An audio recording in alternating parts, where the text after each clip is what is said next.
Hey, it's Camo with the Nashville Access Facebook show brought to you by Solace North Gulch Apartments, where taste matters. And I get to hold a CD today. This is Jimmy Bowen and Santa Fe, and this is the new album. And we couldn't get Santa Fe, so we got the guy with the first name on it. That would be you, Jimmy Bowen. Yes. Hey, man. How you doing? I'm thrilled to have you here. Hey, it's a pleasure. I don't get out much, so thrills come easy. But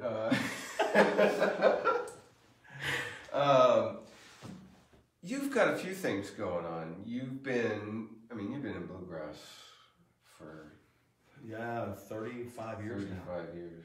Yeah, it's been a long time. I played my first bar in a bluegrass band at 9 years old. So 35 years in a 10-year town. Yeah. Yes, it spoiled me to the music industry. I was the richest sixth grader. Made $20 a month. Wow. Playing 2 nights a week. Nice. It was fun.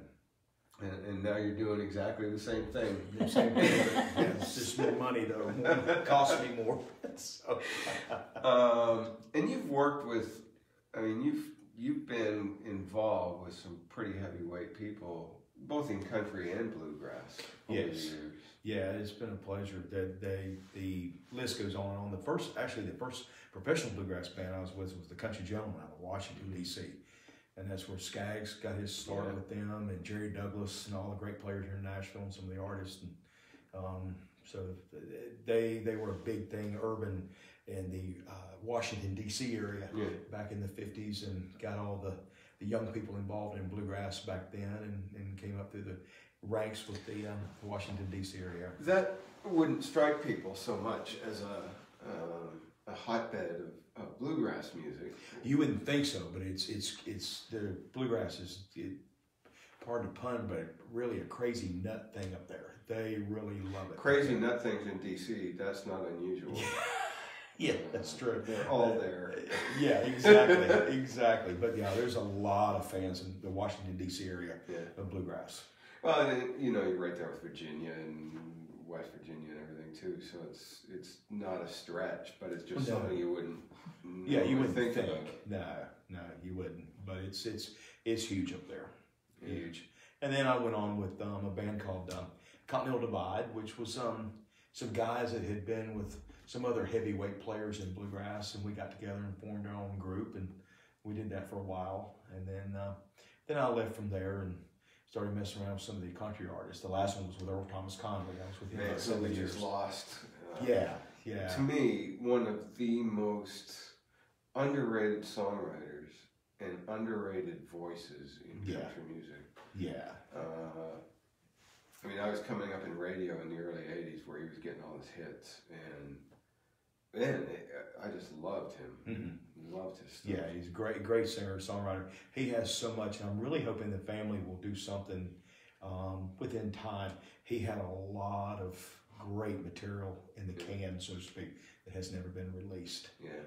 We used to listen to it on the bus, and it was just, can't believe it. And he sang so well. Even, when he passed away, he was 77, and we stopped touring in December of 15 because of his health reasons. But even then, you're talking about 4 years, he was still 70 years old out there on the road. And age isn't all that much of a factor now. People are touring longer. God willing, he'll be touring even when he's dead. They'll just prop him up and say you're in Austin. Right. But it's got to take a toll. You're a couple of years older than me.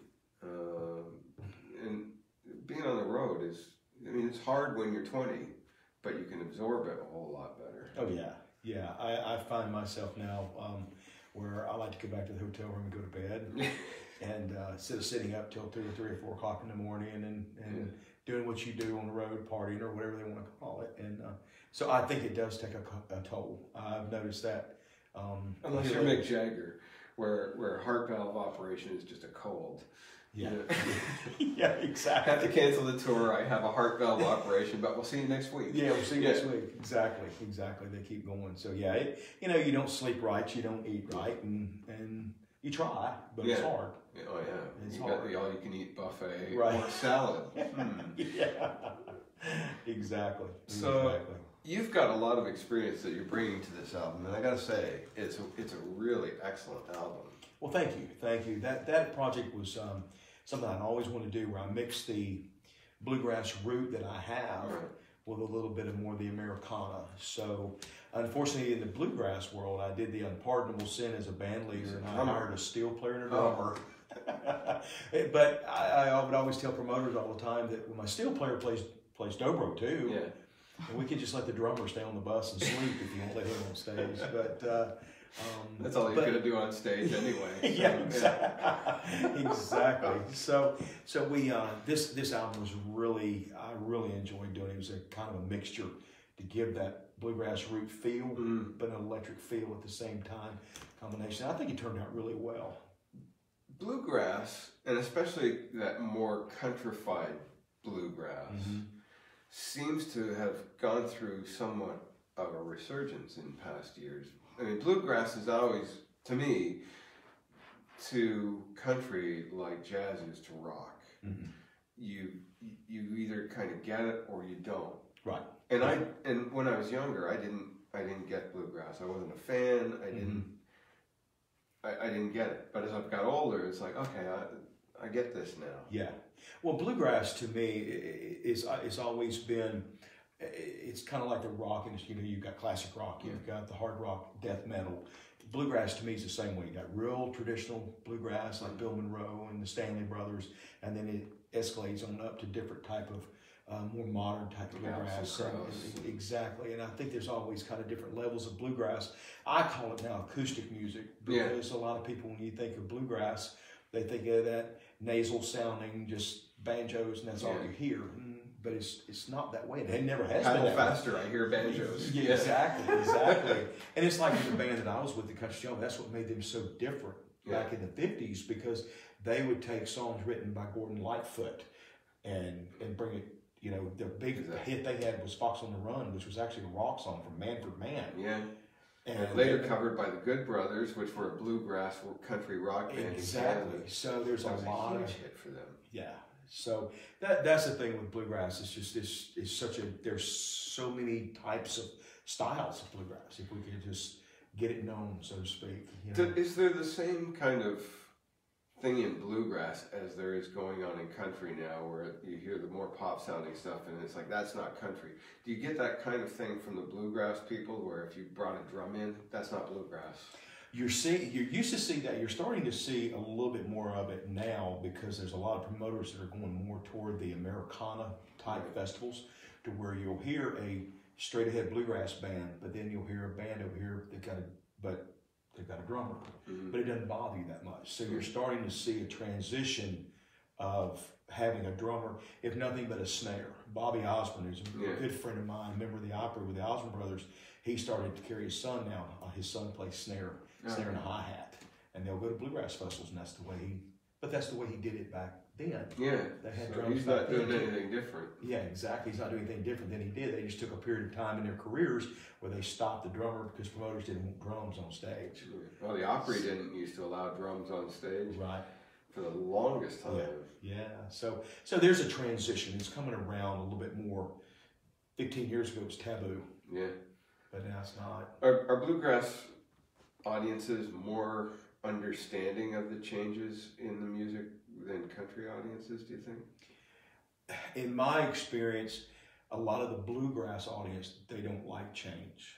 No, so they really are the more traditional. Yeah, they don't. They want the traditional sound, and a lot of them, if you don't sound like the Del McCurrys or the Bill Monroes, and those guys are great artists, and I know Del McCurry very well. But you know, if you don't play that genre of music, then they don't really care for it. Right. I'll give you an example. I recorded a song called "Love Will Keep Us Alive" by the Eagles. I did a bluegrass rendition of it. Cool. And released it, and over in Ireland, it was the #1 requested bluegrass song. And we go to places and people, and I would advertise basically and announce it that here's an Eagles song that we did, and I liked it. Well, I stopped announcing where the song came from at a bluegrass festival, and just did it. And I had one people, I need a copy of that Love thing you did. You need Love Will Keep Us Alive? As long as I didn't mention the Eagles at a bluegrass festival, they were fine with it.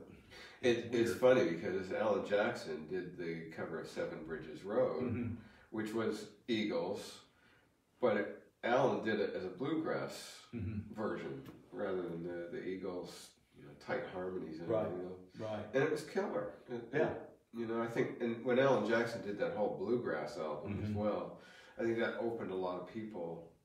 It's nice when artists like Alison Krauss and yourself are opening that door, right, to give country people a glimpse of bluegrass or bluegrass people. Exactly. I mean, Rhonda Vincent's been doing that back and forth for ages. Right. Yeah, and that's what we try to do. We try to show that because in our show, I've got some country that you can two-step to, but then I've got some over here that it's a bluegrass song with a drummer. And that's what I like. I like to do that, to show the audience, hey, you've got this versatility with the music. I think audiences today are less resistant to those defined genres. And they like the music they like, and it doesn't matter whether it's bluegrass, country, rock, metal. Right. And that's why streaming has taken off, because you can just customize these playlists. Oh, exactly. Yeah, and that's the key to it. And to me, that's what we're trying to do. Me as an artist, I'm trying to show that versatility to where I can go this way, or I can go that way, and maybe kind of appeal to some different and introduce a different audience. I've been starting to do some shows, fronting some acts. We played last year with Ronnie Millsap, and it was great because I was playing his crowd, and it helped me show what other music's out there and what I can do. It's funny you say that, because if you look back, in the 60s and 70s on some of the big shows, they were the most bizarre pairings. Jimi Hendrix with Sonny and Cher. Yeah. And shows like that, and you think, well, that's just weird. But they open the doors for each other's stuff to be Exactly. Yeah, and they do, and it's kind of like you feed off each other. But to me, it also gives the crowd a different venue of music that they can listen to.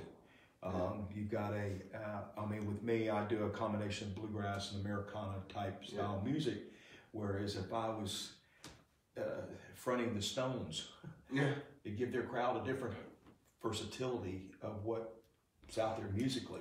And there's a lot of people that like that. Absolutely. They like that variety. And I think that's the reason a lot of the promoters that are doing the Americana festivals now have gotten so popular. There's because they have different genres of music, which attracts a total different audience. And I know that the Merle Fest in North Wilkesboro, North Carolina, that's doing a really they've good job. Gone totally.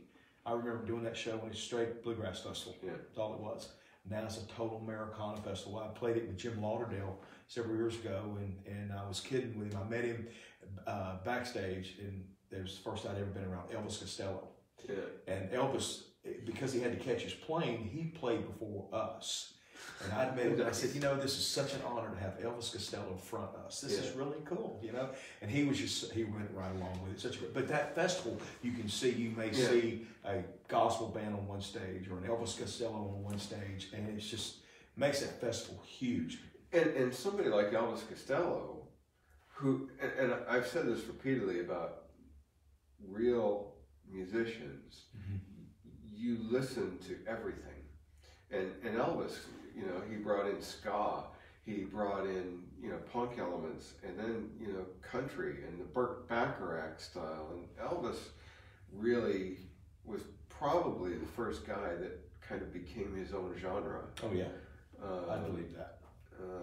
He led the pack and made that easier for people like John Mayer and the more mainstream, and Ed Sheeran, who just do what they do, and sometimes it's this, sometimes it's that. You don't have to be a fan of this, right? Yeah. And that's a neat place for you to be in. Does it feel like finally you've arrived in a place where people get it?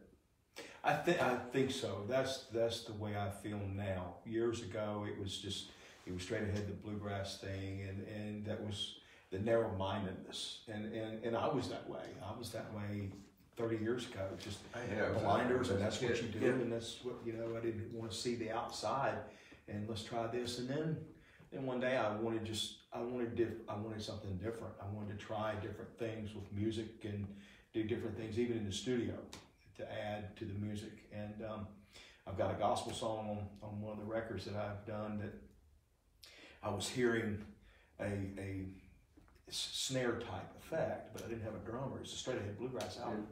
And so I went back to the break area and I'd taken a styrofoam cup and filled it halfway full of sugar. And then I took duct tape and I put over the top of it. And I went back to the studio and I told the guy, I said, just cut it on and I'll do my thing.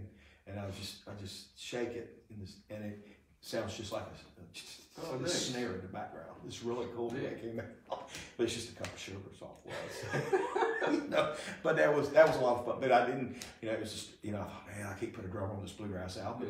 He won't do anything, so I'll just put a cup of sugar on it. Now, as well as the music business, you've started venturing into acting in recent years. Yes. I had an agent back probably about 3 years ago. He since passed away with cancer. He got me involved in the acting. He calls me one day and he says, have you ever thought about acting? And I said, not really. And he said, well, you've got this jerk biker look about you. I said, okay. I said, well, if we can make 50 cents or $1, let's see what happens. So I got hooked up with Talent Track down here in Nashville. And Nashville Talent Track handles a lot of the motion pictures. Tom Hanks, they did the Green Mile, they did casting of Green Mile, and his the list goes on and on. But they got me involved in a program that we were really excited about. It was called Outlaw Country, and I got cast on that as a henchman, and me and four other biker dudes, and it was a lot of fun. It was supposed to piggyback Sons of Anarchy on FX. And while we were filming, they signed Sons of Anarchy to another 6 seasons. But it was really going to be a really cool show. We really wanted it to work out because we, the henchmen, would have gotten to blow up airplanes, hijack airplanes, blow up airports, the whole 9 yards. And it was a storyline of a musical icon family inadvertently involved in organized crime. And it didn't fly. But anyway, we went on, and I've done some videos with Toby Keith and things like that. And then I got the call from Nashville, the drama show, and I did a couple scenes with them, which made me SAG. So that kind of propelled everything in there. And I've done several things with the ID channel. It's on cable and the dish, and then I get the murder role things or the. I get the grandfather crap now because I'm doing it too. So, and I'm surprised we didn't see each other on Nashville because I was on that a few times, and I was kind of the music biz guy. Right.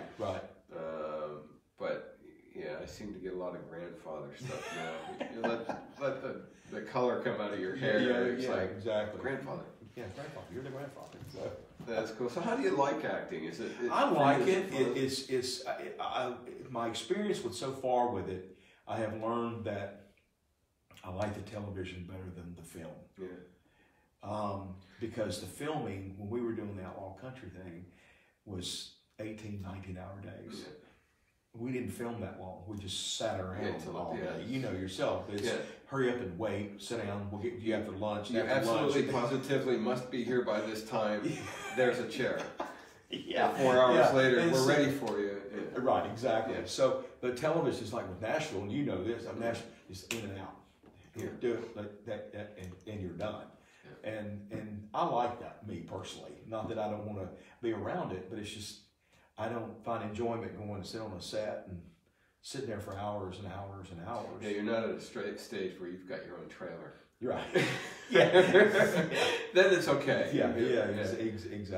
Exactly. So Nashville did though. Nashville, I got a picture at the house that I did, and it was a little. They did give us a trailer, and it was really cool. Had my name on it, and I took a picture, but it wasn't nothing but a cardboard piece of paper with Jimmy written on it. It wasn't like the big thing like you see in Hollywood. Yeah, that's better than the duct tape. Yeah, exactly. So I took a picture of it, but they did give me a trailer, and it was kind of cool, but but I do like it. I enjoy it. I like the the thing that's aggravating is that with me, especially with my schedule, is, and you probably know this yourself, they'll call you today. We need you here by 3. Yeah. Okay, well, let me stop my life and go do this 2-second thing on film and then wait to hear back. Or the ones where they just pick you by your headshot. We want him. Mm-hmm. And there's no, it's nice because you don't have to audition for that stuff. Right. But you get there and it's like, what exactly is this that I'm doing? Mm-hmm. You don't really know because they just, we like that about this. Oh, I know. Well, I had that happen with The Identity, a film that Ashley Judd did back in, I think, 2014 or 15. And they called me on it. And so I go there, and it was cold that day of the audition. It wasn't an audition. They chose me, like what you just said. They picked me. And I went down and went into the tent of the cast and the crew. And it was cold. I had this black leather jacket on. I looked just like I do now. Sunglasses, jeans. And I walk in, and it looked like everybody was in the 1930s. And I'm like, what am I doing here? And the woman said, the girl came up, she goes, you're Jimmy Bowen. I said, yeah. She goes, you're here for the feature part with Ashley Judd. I said, yeah. And she goes, it's night shoot. I said, that's fine. And she said, well, I need you, we need you for about another 4 hours, but I need you to go cut your hair and shave. And I said, no, bye. Yeah. And I left. But the headshot thing is like, I don't understand why they ever picked me to go down there, not looking like this. This is what my headshot looks like. Yeah, it's for a lot of the extra stuff. Because they've been shooting one, and I think it's a Dolly or Loretta story. I forget what it is, but it's period shoot, so they don't want anybody with tattoos, no facial hair. And so it's, if you have facial hair, you must be willing to shave it. And it's like they're casting the extras, and it's like for $64. I want to shave. If you're paying, the right money's there, But I mean, like you're not going to grow that back in a week. No. And that means a lot of work you would miss out on. Potentially. Yeah. Well, when I turned that job down, that's when Nashville called me, and they wanted me to look like this. So it worked out really well. And Nashville, with the speaking part, propelled me a little bit with the SAG thing, and so I didn't have any regrets not doing it, but. There again, I do it for fun. Yeah. Well, and Nashville's a different market. Nashville is a commercial market, so most of the stuff being shot here is TV commercials, industrial films, stuff like that. There's not in Nashville a lot of filmmaking or TV shows now that Nashville's gone. No, there's not. So. But we're gonna, I'm gonna play around with it and see where it goes and see what happens. I hope we end up on a set. Yeah, we need to be on set. I auditioned as a biker too. It was great because it was a print and TV campaign, and they said we want a biker. So I had the bandana and the black T-shirt and showed up looking like a biker, and they said, "Oh, you got the part as soon as I walked in the room." And then they said, "But we decided we don't want a biker anymore. So we want you dressed up in, kind of business casual, right?" So I go for the shoot, and I just go in wearing double denim, and I've got my wardrobe with me. And then they said, "We like what you've got on. That'll work." Excellent. That's how auditions can happen. Stuff like that. Yeah. So it's weird like that. Most of the time I bring in more because most of the stuff I get is like that biker thing. So they want the leather, and I've got all that stuff in the wardrobe, and I bring it, and whatever happens, So, but it's fun. I enjoy it. I enjoy the cold read type things. I like those, and especially if they get me in that right scene where I can act like I normally do. You know what I'm saying? Don't get me to be prim and proper because that's hard for me to do. You've been very well behaved here today. Yeah, I'm trying to be. Don't do that. Next time you come back, be you. Be me. Okay. Well, we'll do that. Yeah, definitely do that. So, but the acting's a nice thing to do as a downtime when you're not in the studio or on the road or doing anything. It's nice to have and make a few bucks. Yeah. It's and I like it because I get to meet a lot of different people. That's when I was with Outlaw Country doing that, I got to work with Michael Rooker, who was done some films with Sylvester Stallone and with the Cliffhanger, and he played one of the Red Sash Riders in Wide Earp with those guys, and just being around people like that. I'd missed an audition with after I became SAG with Robert Redford because I was. I've noticed at SAG, I think it's pickier. I think they're real restrictive. Because I really feel like I worked more as an actor before SAG than I did after. Well, and people, without getting too technical on this, Nashville is a right-to-work state. So right. I'm not SAG, but I would get, if I was working on a SAG film, I would get paid SAG rates. Right. But you can't work on non-union films right. now, and so it does limit you. It limits, and then you go through that phase of well, we've changed this or we've changed that, and so that's what I go through now. I get plenty of auditions, but then they're like, well, we decided not to do that. Yeah. We don't want the biker. Yeah. We don't want the hair. Yeah. We don't want the beard. You know, we love you, except everything about you. Which is the entertainment business. Exactly. Yeah, we love you, but change this, change that, change that, and be something. And I really, really wanted that. And you shouldn't ever go, you know yourself, you should never go to an audition really wanting it, because then you're never going to get it. But I really, really wanted that with Robert Redford, because I thought, I've never seen Robert Redford do a violent film. Yeah. And I thought that'd be so cool to be around a man like that and learn what he knows about acting. He's got a total different charisma the way he does things than Clint Eastwood. You know, when you think of Clint Eastwood, he's just going to shoot you. Yeah. You know, but Robert Redford has different ways of when you watch his films, and I thought, and I really wanted that part, even if it wasn't but for 6 seconds of glory, it would just been a part of being around the man and I see how he does. I did a movie back in the '80s, Sea of Love, Al Pacino, John Goodman. Yeah, and watching somebody like Pacino, the way he works is, and then John Goodman comes in and he's just totally the opposite. Right. You know, Pacino is very technical and this is the way we do it, this is the way we do it. And John Goodman comes in and it's like, where's the party? You know? Yeah, exactly. And that's what I really like about it, because you get around these different people and see how they handle themselves and what they do. And does that then feed back into your music? Yes, it does, because I'll have to give you this funny thing. There was a music festival here at the Sheraton Music City Sheraton. It's called the Stigma Society. It basically stands for Special Preservation of Bluegrass Music Association. And one of the bands that was there, I was with and did some music with, and I went performing that weekend. They called me to come and do some songs with them. So I did. Well, after we come off stage, there were some people backstage that wanted a picture made with me. I said, okay, this is flattering. So they got their picture made. And the first thing that came out of their mouth, they said, we didn't know you sang.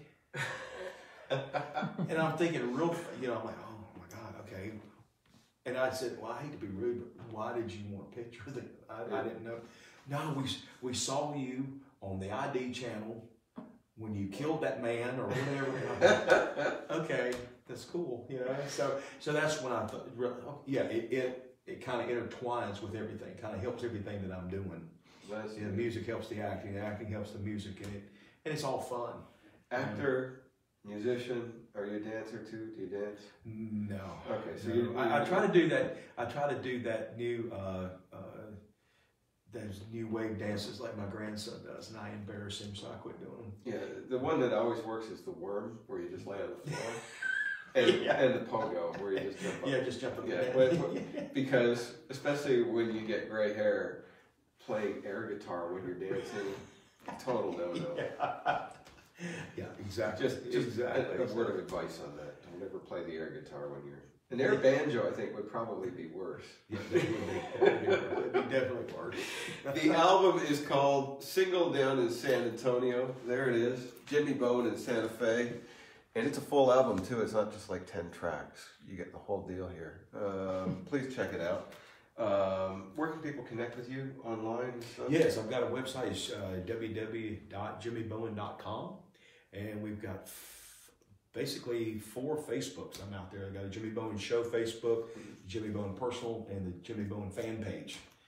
Cool. On Facebook. So get your fan page stuff up there. So go like them all, and then we've got video clips. We've got all kind of information out there for everybody. Yeah, Jimmy, thanks for coming in. Hey, I appreciate it. It's been a real pleasure. It has been. Thank you so much. When you've got more stories, come back. We'll definitely be back. You'll have me. I appreciate it. All right. Thank You're you. welcome Thank anytime, you. dude. All right. Thanks for watching the Nashville Access Facebook show with my guest, Jimmy Bowen. I'm Camo. Make sure you catch me every Thursday morning on 88.9 Tamworth FM in Tamworth, Australia, and Sundays from midday in the UK on Chris Country, and as well, don't forget the Nashville Access podcast. Thanks to Solus North Gulch for having us, and we'll see you next time.